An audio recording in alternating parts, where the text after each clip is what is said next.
말씀을 해 주셨습니다. 이거는 그 당시에 제자들에게 하신 말씀이지만은 오늘 이 말씀의 핵심은 신원의 날에 종들에게 꼭 필요한 말씀입니다.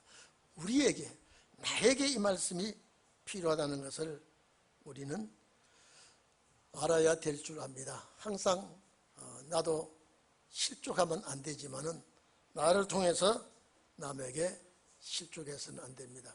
특히 신운의 날의 사명자들은 서로 권면하고 서로 힘을 실어줘야지 시험 들어 넘어지게 하는 것은 아버지의 뜻이 아니라 그랬습니다. 그래서 또 그 다음에 무슨 말씀하셨습니까? 용서에 대해서. 용서에 대해서 말씀하실 때에 무슨 범죄한 일이 있거든, 실족한 일이 있거든 이제 7번을 용서해도 되겠습니까? 라고 질문을 합니다.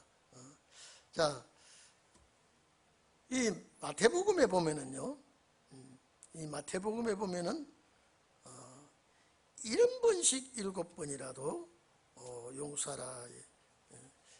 베드로가 예수님에게 우리 7번 용서해도 남에게 실족했을 때에 7번 용서해도 되겠습니까? 라고 예수님께 질문했을 때에 70번씩 7번도 용서해라 이렇게 말씀하셨죠. 그런데 오늘 여기서 예수님이 엄청난 용서와 관용을 베풀려고 하니까 제자들이 도저히 이게 할 수가 없습니다. 어떻게 한두 번도 아니고 계속 실족하고 또 문제를 일으키고 말썽을 일으키고 어떻게 계속 우리가 관용을 베풀고 용서할 수 있겠습니까? 그래서 이 4절에 대한 말씀을 염두에 두고 5절에 도저히 이것은 제자들이 실행할 수가 없으니까 그러면 우리에게 믿음을 더해 주소서. 믿음을 더해 주소서. 그래서 제자들이 예수님께 이런 부탁을 합니다. 그래서 예수님께서 이제 무슨 말씀을 제자들에게 하는 거 하니까 겨자씨만한 믿음이 있으면, 겨자씨만, 제가 지난번에도 말씀드렸습니다만은 씨앗 중에 제일 적은 씨앗이 겨자씨입니다. 배추씨죠. 그보다 더 좋은 적은 씨는 여러분요, 혹시 우리나라 보면 저 음성지역 지역을 가면요, 담배 농사를 많이 합니다. 담배 농사할 때 담배꽃이 피고 담배씨가 딱 열리는 담배씨를 까보면은요, 그건 겨자씨보다 더 적습니다. 굉장히, 여러분 보셨는지 모르겠어요. 아주 적어요. 아주 그저 자라서 보이지 않을 정도로. 근데 그 담배씨가 2, 3배도 크고 굉장히 자라거든요. 근데 아마 이스라엘 지역에는 이 겨자씨가 채소 중에 가장 적은 씨가 되는 것 같아요. 그래서 너희가 믿음이 과연 이 겨자씨만한 믿음이 있으면, 여기에 뽕나무들어 그랬죠. 내가 뽑는 게 아니고 내 말에 뽑혀서 바다에 신기오를 하면 그 뽕나무가 순종하리라 그랬습니다. 여러분, 여기 뽑아서 저쪽 밭에 심는 뽕나무가 있다 할지라도 바다에 심는 뽕나무는 없죠. 이건 뭐냐? 너희들에게 이런 믿음이 있으면 이런 나무도 순종할 수 있을 것이다. 이렇게 말씀했고, 이 마태복음 17장 20절에 보면은요, 너희가 겨자씨만한 믿음이 있으면 산을 옮기는 역사도 일어날 것이다. 너희가 못할 것이 없다. 이랬습니다. 자, 이것은 뭐냐면요, 이 뽕나무를 바다에 심기우라면 뽕나무가 순종하고, 또 산을 저쪽 지역으로 옮기라고 그러면 산이 옮겨지고, 이런 역사는 앞으로 종들에게 믿음의 역사 속에서 어떤 세력이라도 그 종 앞에는 무너지고 만다는 것입니다.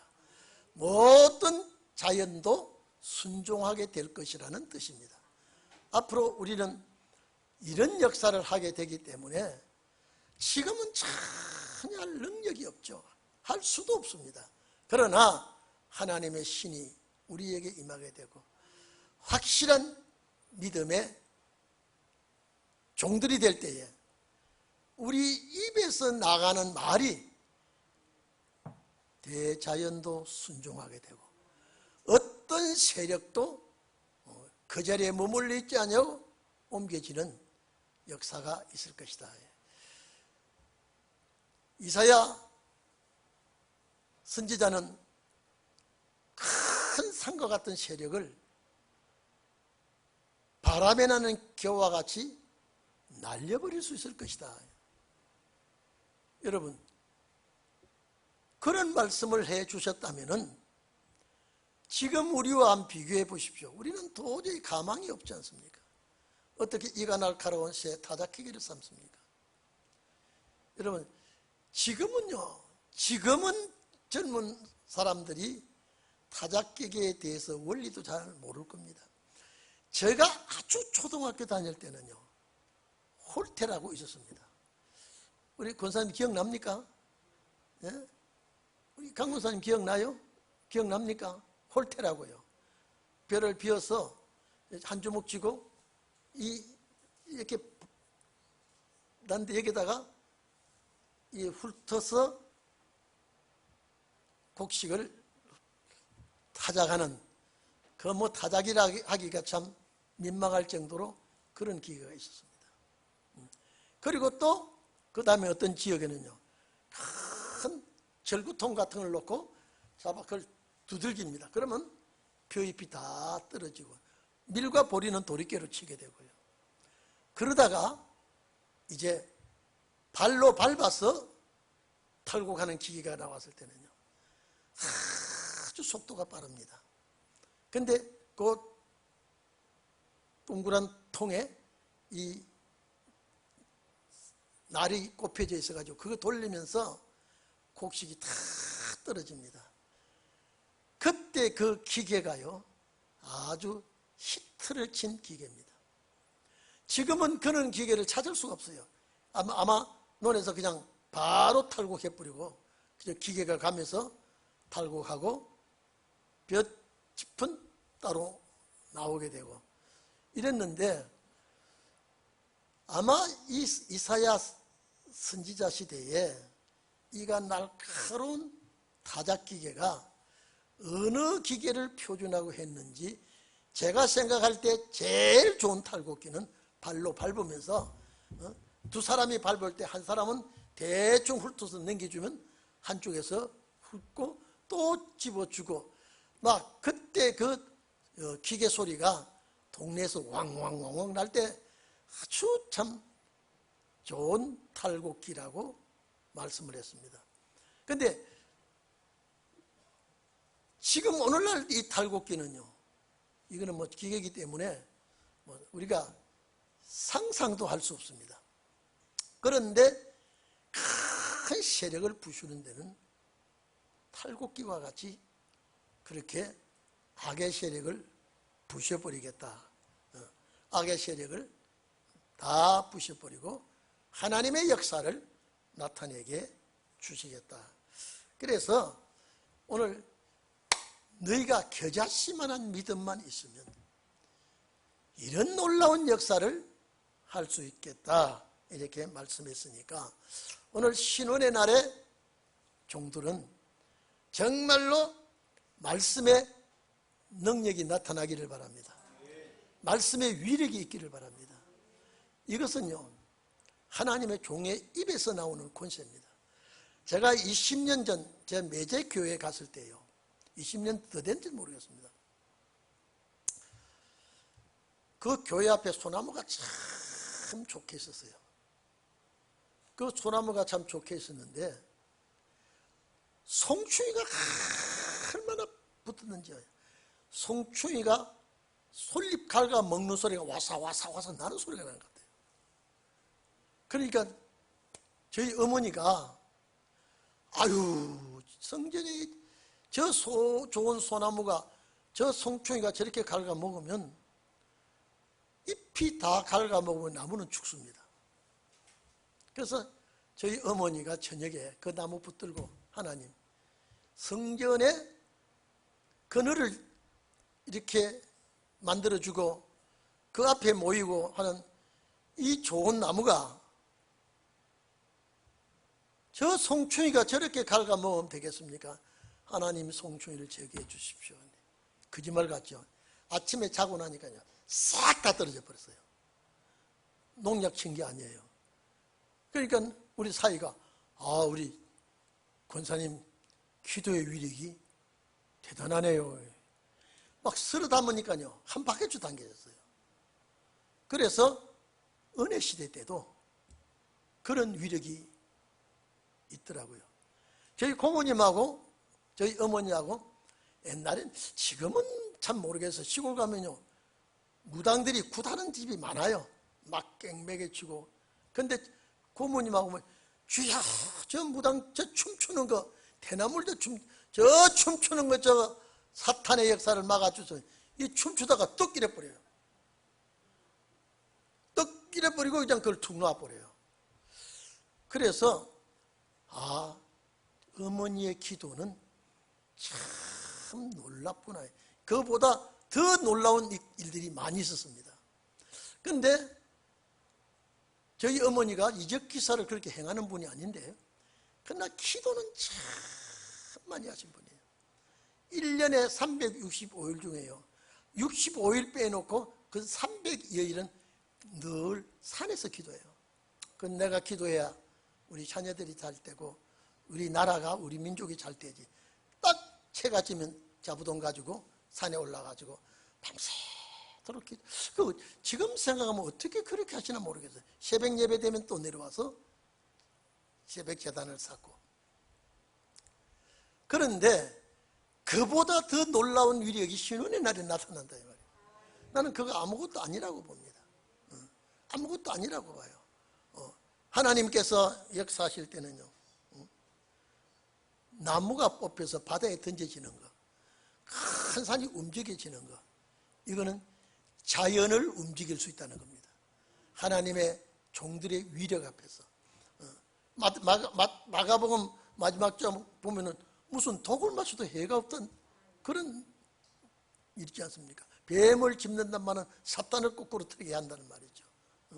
새 방언은 말씀입니다. 그러니까 마지막 역사는 아주 놀라운 역사가 우리 앞에 남아있기 때문에 그 역사를 여러분들이 해야 됩니다. 그 역사를 우리가 해내야 주께 영광이 됩니다. 앞으로 세상이 악하기 때문에요. 말씀의 능력과 위력이 나타나지 않으면요 꼼짝도 안 합니다. 하여튼 말씀 권세가 나타나요. 오죽해야 너희 입에 내 말을 담아서 내 말이 너희 입에서 나갈 때 불이 되게 하겠다. 이런 말씀은 여러분요 은혜 시대에 일어날 말씀이 아니에요. 그리고 이 모든 나무를 태우듯이 악한 자를 태워버리겠다. 이 말은요 신혼의 날에 마지막 종들의 역사입니다.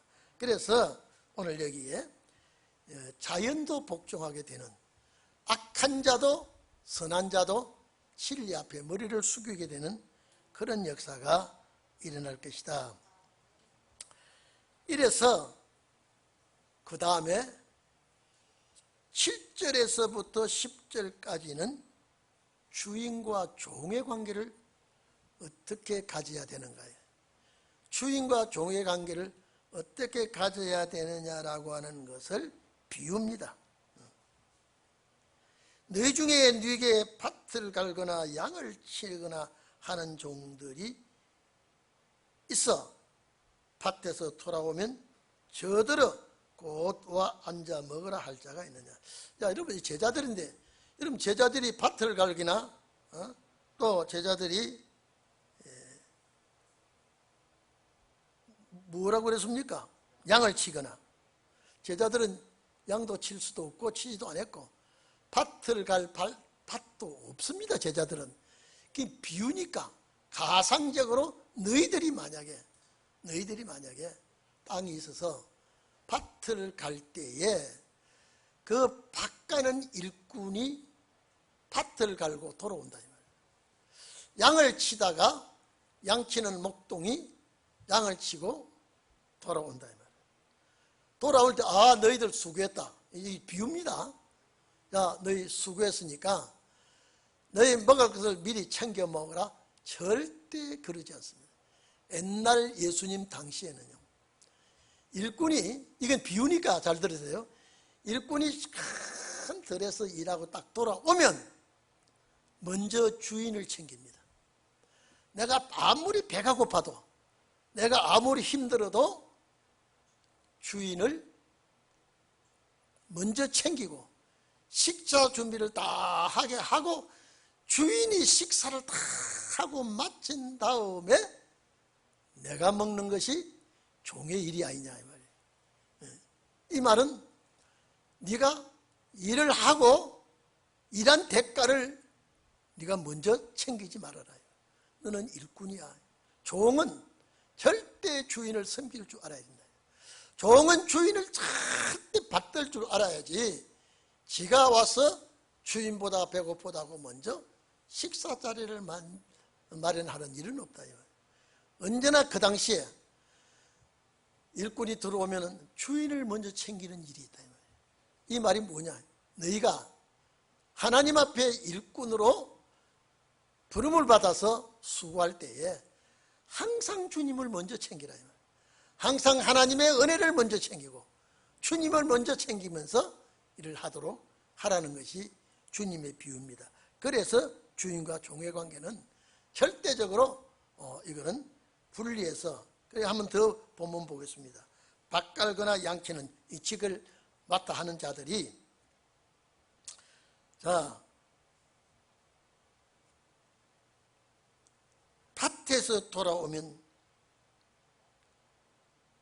저들어 일꾼들어 돌아온 일꾼들어 앉아서 식사해라 할 주인이 없다. 이는 그 당시에 사회에서 절대 너 돌아왔다고 식사 어서 하라고 절대 주인이 그러지 않는다. 먼저 주인을 챙기게끔. 네가 아무리 배가 고프고 힘들어도 자, 저들은 내 먹을 것을, 주인의 먹을 것을 예비하고 띠를 띠고 이 말은 뭡니까? 아주 단정하게 하고 아주 그 주인을 섬기는 자세에 흐트러짐 없이 완벽하게 하고, 자, 띠를 띠고 나와서 나의 먹고 마시는 동안에 수종될 것이다.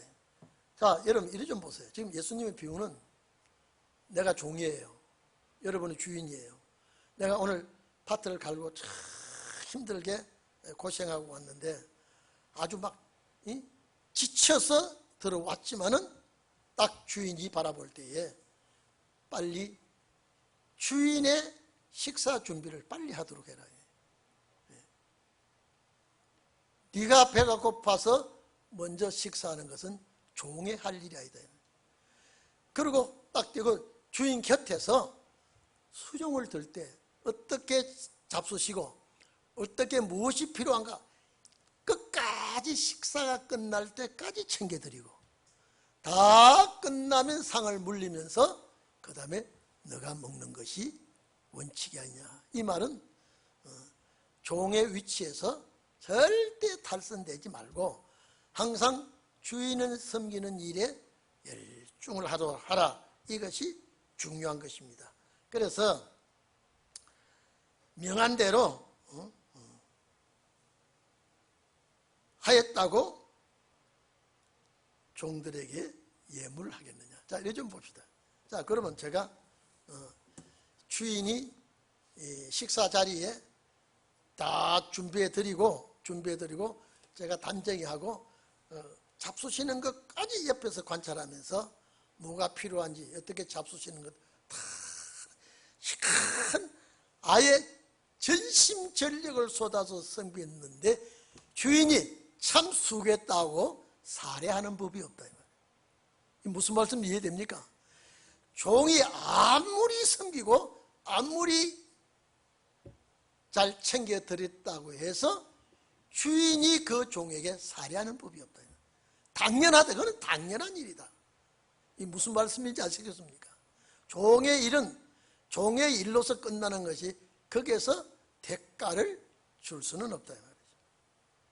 그래서 수종 들었다고 이제 종들에게 살해하겠느냐, 이 말은 감사 표시를 해주겠느냐, 거기에 대한 고마움을 주인이 나타내 주겠느냐.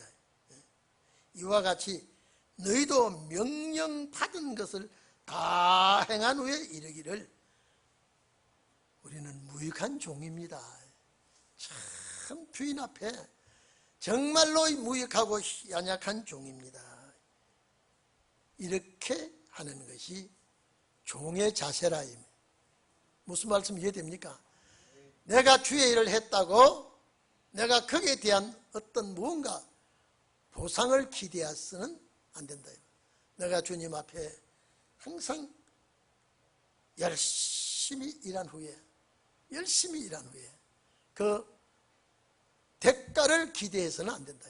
나는 무익한 종입니다. 서 주셔서 감사합니다. 이런 자세로 가지라. 주인 앞에, 나는 주인 앞에 내가 부족하고 내가 못났지만은 나를 이렇게 써주니까 참 고맙습니다. 사례가 뭡니까? 전혀 내가 주인 밑에서 일하는 것으로 만족하게 생각해라. 이것이 뭐라고요? 주인과 종의 관계다.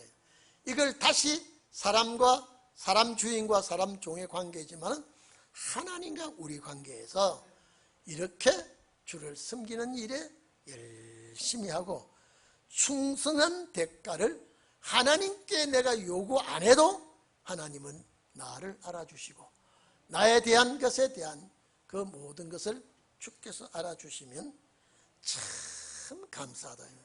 그래서 겸손한 자세로 생활하도록 하고 섬기는 자세로 내가 얼마만큼 수고하고 섬기고 충성했다고 무언가 나는 기대하고 바라고 그래서는 안 된다.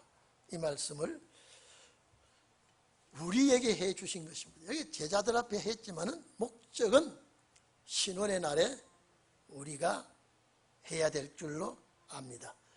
그리고 이제 10절부터입니까? 11절까지죠. 부터지요. 11절부터는 감사를 바로 할 줄 아는 자, 감사를 바로 할 줄 아는 자가 11절부터 19절 내용인데, 열문둥병자가 예수님께 치료를 받고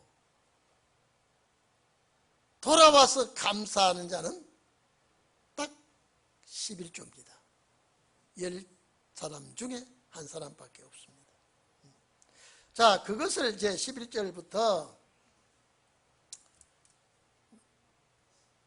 예수께서 예루살렘으로 가실 때에 사마리아와 갈릴리 사이, 여기 이게 예수님께서 예루살렘으로 가실 때에 이게요, 사마리아와 갈릴리라고 말하기가 지역적으로 하면 갈릴리에서 사마리아로 가실 때 이게 원칙이에요. 그런데 여기는 사마리아와 갈릴리 사이로 일어났죠. 예루살렘으로 가는 이 예수님과 제자들이 사마리아와 갈릴리 사이, 갈릴리와 사마리아 사이 이렇게 원칙인데 왜 갈릴리를 뒤에다가 놓고 사마리아를 먼저 놓았느냐? 여기에 일어난 사건이 사마리아에서 사건이기 때문에 사마리아에서 일어난 사건을 나타내기 위해서 이 말씀을 하셨습니다. 그러면 사마리아가 어째서 여기 나중 보면요, 18절 보면 이방인, 사마리아가 이방인이라고 그럽니다. 자, 그러면 사마리아 이방인이라고 그러는데 옛날 BC 몇 년쯤 되었겠습니까? 한 700여 년 전에요. 이리 좀 보십시다. 역사적인 얘기를 좀 드릴게요. BC 720년, 230년 전에 아수르가 이 지역을 쳐들어와서 점령을 했습니다. 갈릴리 이 지역에 와가지고 이 아수르 사람들이 이스라엘 여인과의 사이에서 혼혈족이 많이 태어났습니다. 전쟁이 일어나면요, 여자들이 피해를 남자들보다 더 입는 것은, 남자들은 전쟁터에 가서 희생이 되지만은 여자들은 이 적군들에게 엄청난 희생이 됩니다. 아수르 군대가 들어와서요, 그 혼혈족을 많이 출생시켰습니다. 그래서 유대인들이 바라볼 때는 이들은 이방인이라는 거예요. 왜 이방인이 됐다고 하는 이해 아시죠? 사마리아인들을 이방인이라고 그래요. 이 뒤에 나옵니다. 이방인이 된 원인은 잡족이 많기 때문에. 그래서 예수님께서 저 갈릴리에 전도하실 때 이사야 9장 보면 이방 갈릴리로 영화롭게 이랬거든요. 그래도 갈릴리도 이방으로 취급을 했습니다. 왜? 혼혈족이 많이 생겼기 때문에. 이스라엘 백성들은 이 혼혈족을 완전히 이방화 시켜버렸습니다. 그래서 사마리아와 갈릴리 사이, 갈릴리와 사마리아 사이의 원칙인데, 이 사건이 어디에서 일어났느냐? 사마리아에서 일어난 사건이기 때문에 사마리아를 이렇게 먼저 앞세워서 이렇게 말씀을 하십니다. 근데 한촌에 들어가시니 문둥병자 10명이 예수를 멀리서 바라봤다. 자, 그러면 여러분요, 이 당시 예수님 당시에요, 예수님 당시뿐 아니라 저 구약 사사시대부터 열왕시대까지요, 문둥병자는 아주 저주의 병을 생각하고요, 문둥병이 감염이 되어 있으면요, 가정 식구들끼리도 격리를 합니다. 같이 못 삽니다. 따로 식구들과 떨어져 살게끔 해놓습니다. 그러니까 지금 말하면 이게 나병 환자지요. 이 문둥병 환자는 같이 동네에서 식구들뿐 아니라 그 동네에 살지 못하도록 추방을 하니까 아마 이 사람들이 뿔뿔이 며치든지 모여서 환자들끼리 모여 살 때에 그들이 사는 삶이 어떻겠습니까? 근데 이게 문둥병자 10명이 있었다는 거 보니까 10명이 집단 생활을, 거기는 유대인이나 사마리아인이나 이런 병에 걸리니까 사람들에게 소외되니까 이들끼리 같이 살았지 않았나 생각이 듭니다. 그래서 예수님이 지나가신다는 소리를 듣고 가까이 오지를 못하고 멀리서 뭐라 그럽니까? 멀리서 이제 소리를 지릅니다.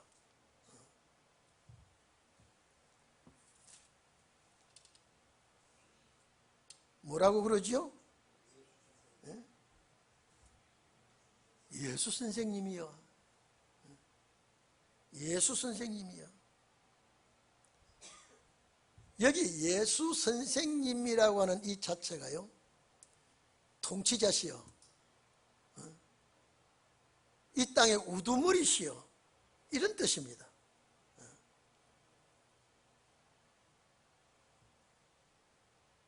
이 사령관님, 통치자님, 이런 표현을 하면서 우리를 좀 자비를 좀 베풀어 주십시오. 긍휼을 베풀어 주십시오. 자, 이렇게 10문둥병자가 이구동성으로 예수 선생님, 예수 사령관님, 예수 통치자님 불쌍히 여기소서 하는데, 여러분 이리 좀 보세요. 거리가 있죠. 예수 선생님 불쌍히 여겨주세요. 우리를 좀 살려주세요. 우리 참 이 예수 통치자시여 우리를 긍휼히 여기소서 하는 그 말 속에는요, 참 기가 막힌 사연이 다 들어있겠죠. 그래서 예수님께서 또 야 가까이 오라 하지 않고 거기서 명령을 해줍니다. 제사장에게 가서 내 몸을 보이라 그럽니다. 여러분, 두말할 것도 없이 너희 10사람 다 제사장에게 가서 몸을 보이라. 여러분, 저희 레위기 13장 14장에 보면요, 이 문둥병자가 나오면은 제사장에게, 우리는 뭐 의사에게 검열을 받겠지만은 그 당시에 내가 병이 났었다면은 제사장에게 가서 보입니다.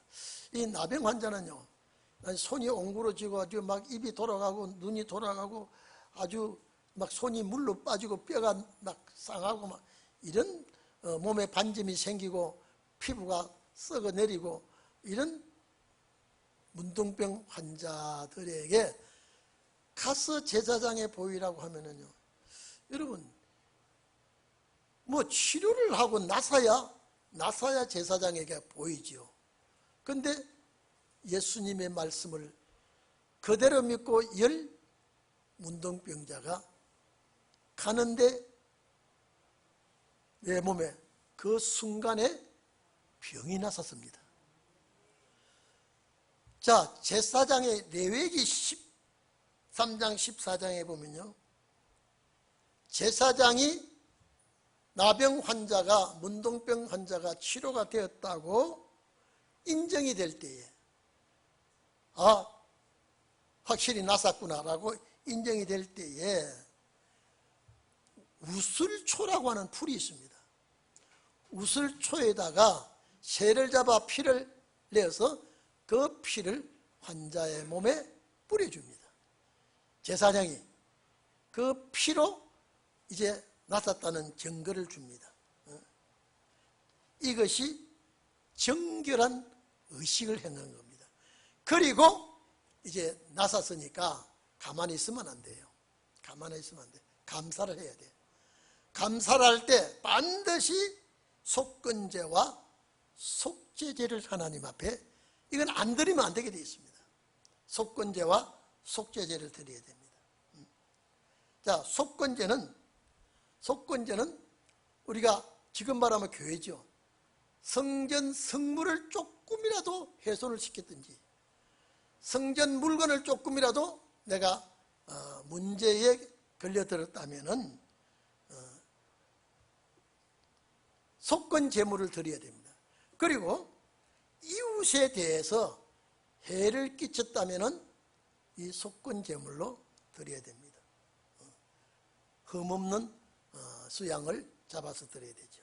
속죄제는요, 속죄제, 부지 중에 내가 죄를 지었을 때 이 하나님 앞에 양이나 염소, 가난한 자는 산비둘기나 집비둘기를 가지고 하나님 앞에 제사를 드리게 되어 있습니다.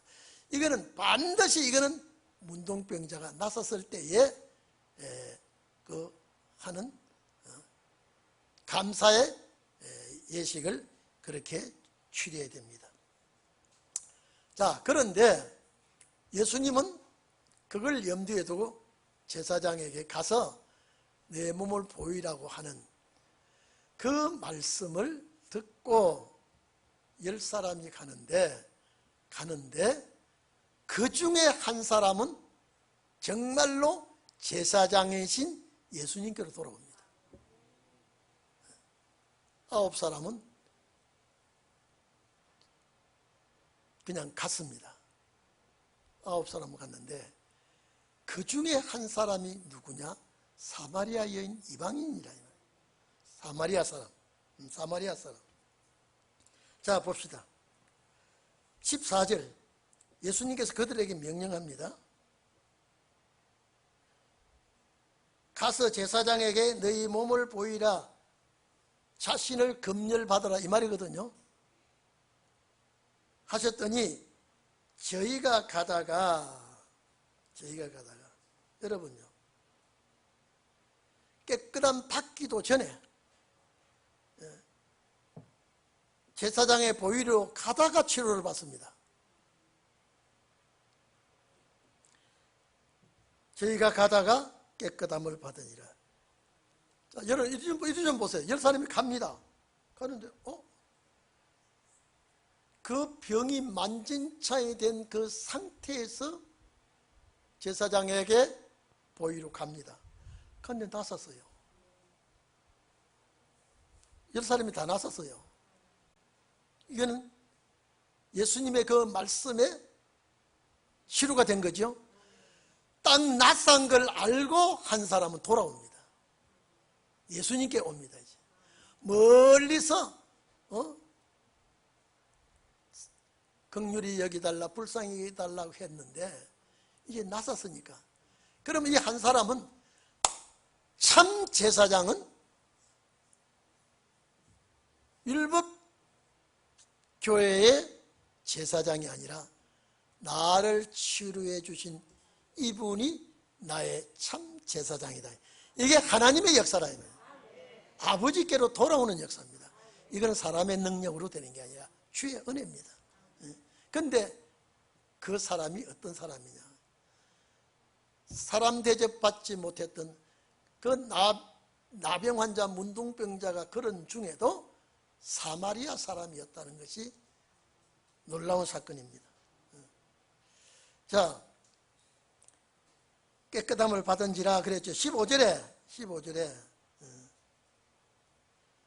그 중에 하나가 자기의 나은 것을 보고 큰 소리로 하나님께 영광을 돌리고, 9사람은 그러지 않았습니다. 여러분, 그 당시에요, 그 당시에 제사장들은, 예루살렘 교회 제사장들은 예수님을 아주 싫어했습니다. 아주 예수님을 아주 상종하기를 싫어하고 혐오하고 대적하고 그러는데, 이 한 사람이 내가 이 나선 것은 저분이 나의 제사장이지 내가 예루살렘의 제사장을 찾아갈 이유가 없다. 이게 뭐냐? 그 중에 한 사람이 구원받을 자가 나온다. 자, 10분의 1이면 11조죠. 11조라요. 11조 된 사람이, 자, 큰 소리로 하나님께 치료해 주신 것에 대해서 영광을 돌리며 돌아와 예수님 발 아래 엎드려 사례를 했다. 여기 물질 아닙니다. 이건요, 사례를 했다 이 말은 감사했다, 고마움을 표시했다. 고마움을 표시했다. 저는 누구예요? 사마리아 사람이라. 인간 대접받지 못했던 그 사마리아 사람이 예수님을, 참 제사장을 바로 알았습니다.